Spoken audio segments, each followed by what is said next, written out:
Nandito na naman kami. So, malapit na kami. Nandito na kami sa Mount Fuji. Japan na po to. Oh, ayan yung exit. Pero papasukin namin. Exit yan ha! Yan, pero pasok na kasi. Ngayon lang nakakita ng exit, pero papasukin. So, ganda rito. Tingnan nyo. Oh. Parang mga bubong yung mga dahon, yung mga sanga, yung mga puno. Parang nasa pelikula. Yun. Kasi sa pelikula, parang nasa totoo eh. Di ba? Yan. Gubat pa talaga ang Antipolo. Sobra. Talaga. Ganda. Oh, sa gubat may drum. Kita mo? May drum. Paliko ng mga unggoy. So ito, grabe. Ganda ng mga puno rito. At ang lamig. 24 degrees lang dito. Sa lamig dito. Grabe. Ayan.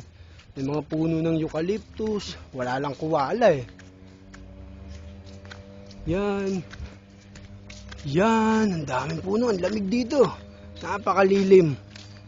Yan. Ito na kami. Baba na. Then pag liko namin, yun na yung site namin. Ang tawag dun sa site na yun, website. Yun. So, ito, grabe, ang ganda rito.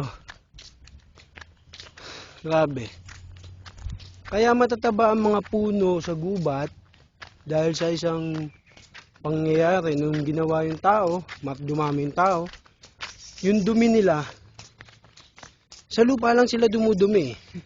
Kaya ang tataba ng mga puno, yun, dun sila kumukuha ng sustansya sa dumi ng mga sinaunang tao. Ngayon may CR na eh, kaya yan, hindi na nagsilakihan yung iba. Ayan. Bale, mamaya dyan ako pupupo. Para naman meron, ganda Ano kaya mabura to? Ayan. Yung picture niyo. Dali lang yan. Kaya yung picture ka. Dito no? Yan, tingnan mo. Ganda rito. Memory card ko nga kasi yan. Ganda rito. Hindi ka yung cellphone mo? Cellphone? Ganda.